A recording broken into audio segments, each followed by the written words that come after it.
সকলোকে নমস্কাৰ।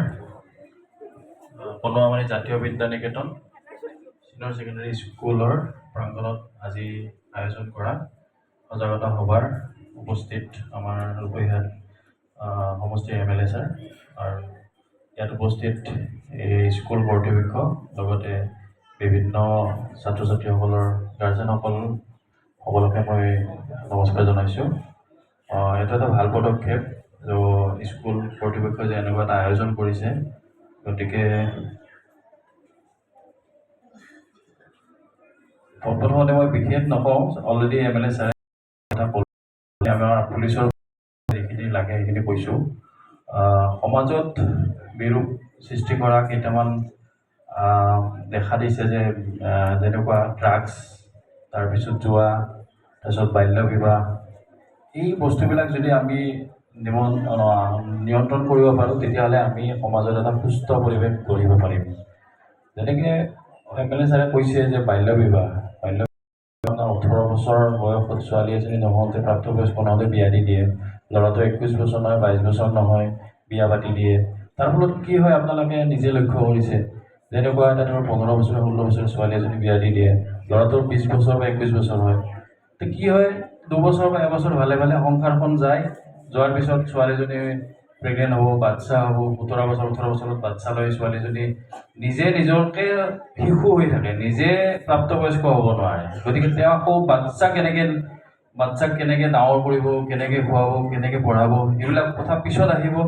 সেই 2 বছৰ এবছৰ যোৱাৰ লগে লগে ল'ৰাটোৰ বয়স তেতিয়া অকণ প্ৰাপ্তবয়স্ক হৈছে, 22 বছৰ 23 বছৰ হৈ যাব। সেই ল'ৰাটোৱে আকৌ বেলেগ এজনী ছোৱালী চোৱা আৰম্ভ কৰি দিয়ে, লগে লগে সি আকৌ বেলেগ ছোৱালী এজনীৰ প্ৰতি প্ৰেমত কৰিব। তেতিয়া সেই সৰু ছোৱালীজনীৰ ওপৰত অত্যাচাৰ আৰম্ভ কৰি দি এটা সময়ত গ'লে বোলে ডাইভৰ্চ দিব লাগে। ডাইভৰ্চ দিব, সেই ছোৱালীজনী বিয়া পাতি আনি কিনে দুজনী ঘনীয়েক হ'ল। আল্টিমেটলি ডাঙৰ ছোৱালীজনী ডাঙৰ ঘনীয়েকজনী কেনেকৈ থাকিব, এটা সময়ত তাৰ পৰা গুচি যাব লাগিব, হয় নহ'লে বা ছুইচাইড কৰি দিব। এনেকুৱা আমি বহুত ঘটনা দেখিছোঁ, যাৰ কাৰণে নেকি ধৰক সৰু সৰু ছোৱালীবিলাক ছুইচাইড কৰে, বিবাহ বয়স নহওঁতে বিয়া হৈ যায়। তো এই ক্ষেত্ৰত চাওক, আমি পুলিচ প্ৰশাসন বুলি ক'ব গ'লে থানাখন চামগুৰিত আছে, মোৱামাৰীত ঠিকে আছে। তো চামগুৰি এনেকুৱা এটা জেগা, অকণমান জেগাটো নহয় যে আমি চব কথা গম পাই থাকিম। এই ক্ষেত্ৰত আপোনালোক এৱাৰনেছ হ'ব লাগিব। তো পাব্লিকখিনি যদি এৱাৰনেছ নহয় তেতিয়াহ'লে পুলিচে একো কৰিব নোৱাৰিব। এতিয়া কাৰ ঘৰত বিয়া হৈ আছে, কাৰ ঘৰত বোলে নাৰী নিৰ্যাতন হৈ আছে, শিশু নিৰ্যাতন হৈ আছে, আপোনালোকে গম পাব। গতিকে আপোনালোকে আমাৰ লগত সহযোগিতা কৰিব লাগিব। কোনোবাই নহয় কোনোবাই আমাক ইনফৰ্মেশ্যনটো দিব লাগিব যে আজি বাল্য বিবাহখন হ'ব গৈ আছে। তো পুলিচৰ দুটা কাম, এটা হ'ল প্ৰিভেনশ্যন, এটা হ'ল ডিটেকশ্যন। গতিকে ডিটেকশ্যনটো এনেকুৱা, ঘটনাটো হৈ যোৱাৰ পিছত পুলিচে কেছ লৈ মানুহ ধৰি জেলত দিয়া, আইন মতেদি চলি থকা, তেতিয়া কি হয়, এটা সমাজত অলৰেডি বিৰূপ সৃষ্টি হৈ গ'ল। যদি আমি আগতে প্ৰিভেনশ্যন কৰি দিব পাৰোঁ যে নাই, বিয়াখন হোৱাৰ আগতে যদি ভাঙি দিব পাৰোঁ, ছোৱালীজনীৰ জীৱনটো ৰক্ষা পৰি গ'ল, আকৌ সমাজতে এটা এনেকুৱা প্ৰভাৱ পৰি গ'ল, নাই তেনেকুৱা হ'ব নোৱাৰে। তো এজনী ছোৱালীৰ লাইফৰ লগতে বাকী ছোৱালীখিনিৰো লাইফটো বাচি যায়।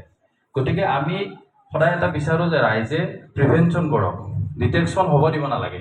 এতিয়া দিনা ঘটনাটো ঢিঙৰ ঘটনাটো হৈ গ'ল, হৈ যোৱাৰ পিছত কেছ হ'ল, আসামী ধৰিলে, আৰু যি হ'ল বাকী পিছৰখিনি পিছত হৈ থাকিব, আইন মতেদি চলি থাকিব।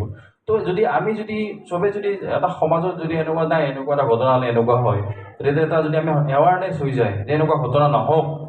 গতিকে আমি যদি নহয় বুলি কয়, তেতিয়াহ'লে আমাৰ পুলিচৰো কাম কমি যাব, পাব্লিকো শান্তিত থাকিব পাৰিব। গতিকে ৰাইজেও শান্তি একদম বজাই আহিবলৈ নাই, দিনৰ পোহৰতো বজাৰত যাব পাৰি, ৰাতিও বজাৰত যাব পাৰি, ক'তো একো নহয়। তো সেই পৰিৱেশ এটা সৃষ্টি কৰিব লাগিলে ৰাইজৰ সহযোগিতা লাগিব। গতিকে এই ক্ষেত্ৰত স্কুল কৰ্তৃপক্ষই আজি এটা ভাল পদক্ষেপ লৈছে যে আপোনালোকক মাতি আনিছে। অকল এই স্কুলখনতে এনেকুৱা প্ৰগ্ৰেম কৰিলে নহ'ব। MLA ছাৰে যিহেতু ক'লে যে MLA ছাৰৰ আণ্ডাৰত 3000 শিক্ষক আছে, আল্টিমেটলি স্কুলো বহুত আছে। গতিকে ছাৰৰে পদক্ষেপত ছাৰে যেনেকৈ এটা সমষ্টিৰ পদক্ষেপ ল'ব পাৰিব, সকলো স্কুলতে যদি এনেকুৱা প্ৰগ্ৰেম কিছু মাহত যদি 2-3টা কৰে, সকলো অলপ গাৰ্জেনখিনি গম পায়, তো নিশ্চয় এটা ভাল হ'ব। তো আপুনি এটা বস্তু চাব, আজিৰ তাৰিখততো চব শিক্ষিত বুলিয়ে ক'ব পাৰি। অলিয়ে গলিয়ে স্কুল হৈছে, আগতে বহুত দূৰত স্কুল আছিলে, কিন্তু এনেকুৱা ডাঙৰ ঘটনা কিছুমান নহৈছিলে। ড্ৰাগছৰ প্ৰতি, মদৰ প্ৰতি ইমান মানুহৰ আসক্ত নাছিলে। তেতিয়া কিছু ক্ষেত্ৰত ভাল আছিলে, যেনেকুৱা টিচাৰসকলক আমি সৰুতে পঢ়াৰ সময়ত টিচাৰসকল এটা অভিভাৱক, স্কুলৰ পৰা ঘৰৰ পৰা স্কুলত যোৱাৰ লগে লগে আমাৰ এটা মনত ভয় থাকে, আজি স্কুলত এই যে 6 ঘণ্টা থাকিম, কেনেকৈ বা পাৰ হয়, কাৰ স্কুলত কোনটো মাষ্টৰক কোব খাব লাগে, অমুক কাম কৰি দিব কৰি নিদিলে মাৰ খাব লাগিব বা কিবা সোধে, গতিকে এটা ভয় থাকিছিলে। আৰু যদি স্কুলত যদি আমি বোলে নাই ভালকৈ কাম নকৰোঁ বা ভালকৈ নপঢ়োঁ, ঘৰত দেউতাৰ আগত কৈ দিব যে ই ল'ৰাটো বেয়া হৈছে। তেতিয়া এনেকুৱা আছিলে, স্কুলৰ শিক্ষকে যদি ঘৰত যদি দেউতাকক কৈছে নহয় যে তোৰ ল'ৰাটো এনেকুৱা হৈছে, তেতিয়া আৰু পিটন পালে আৰু পিটন পোৱাৰ ফলত কিন্তু ধৰক ন' ডাউট আজিৰ তাৰিখত স্কুলৰ ল'ৰা ছোৱালীক কোনো কোবাব নোৱাৰে, মাৰিব নোৱাৰে, সেইটো বাৰু আইন এটা বনাইছে, সেইটো বাৰু ভাল কথা। কিন্তু ভয়টো থাকিব লাগিব, মাষ্টৰৰ প্ৰতি ভয়টো থাকিলেহে আমি মানে আগবাঢ়ি যাব পাৰিম। নহ'লে যদি শিক্ষকৰ প্ৰতি ভয়টো নাথাকে তেতিয়াহ'লে আমি কিন্তু আগবাঢ়ি যাব নোৱাৰিম। তো এইটো এটা মোৰ সাধাৰণ এক্সাম্পল। তো নেক্সট আপোনাৰ ড্ৰাগছ। তো ড্ৰাগছটো এনেকুৱাভাৱে মানে আগবাঢ়ি গৈ আছে, এনেকুৱাভাৱে আসক্ত হৈ যাই আছে। গতিকে এই ক্ষেত্ৰত মানে মই আগতে কোৱাৰ দৰে আমি কিছুমান জেগাৰ কথা নাজানিব পাৰোঁ, কিন্তু আপোনালোকে আমাক জনাব লাগিব। আৰু কোনোবা ল'ৰাই যদি কোনোবা ঘৰত যদি ড্ৰাগছ আসক্ত হৈছে, তাৰ পৰিত্ৰাণ পাবৰ কাৰণে ব্যৱস্থা আছে, ৰিহেব চেণ্টাৰ আছে। কিন্তু ৰিহেবত আপোনালোকে ডাইৰেক্ট অকলে নিজে কণ্টেক্ট কৰি কিনে নিয়াব নোৱাৰিব পাৰে, ল'ৰাটোক ধৰি নিয়াৰ ক্ষেত্ৰত তেওঁলোকে অলপ সুবিধা পায়।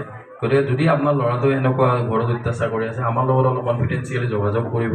আমি ৰিহেব চেণ্টাৰৰ লগত কথা পাতি আপোনালোকৰ ল'ৰা বা কোনোবা যদি এনেকুৱা আছে, বোলে আপোনালোকৰ বুলি কোৱা নাই, যদি ৰাইজৰ সমাজত যদি কোনোবা আছে যে অমুকৰ ল'ৰাটোৱে ড্ৰাগছ খাই এনেকৈ ঘৰত অত্যাচাৰ কৰি আছে, ঘৰত মাক দেউতাকক মাৰপিট কৰি কিনে পইচা পাতি লৈ যাই আছে, ছাৰে কোৱাৰ দৰে যে কোনোবাই টিং বিক্ৰী কৰি দিছে। গতিকে এনেকুৱা যদি আপোনালোকে গম পায়, নিজৰ সংসাৰত নহ'ব আপোনালোকে খবৰটো দি দিব পাৰে যে ছাৰ এনেকুৱা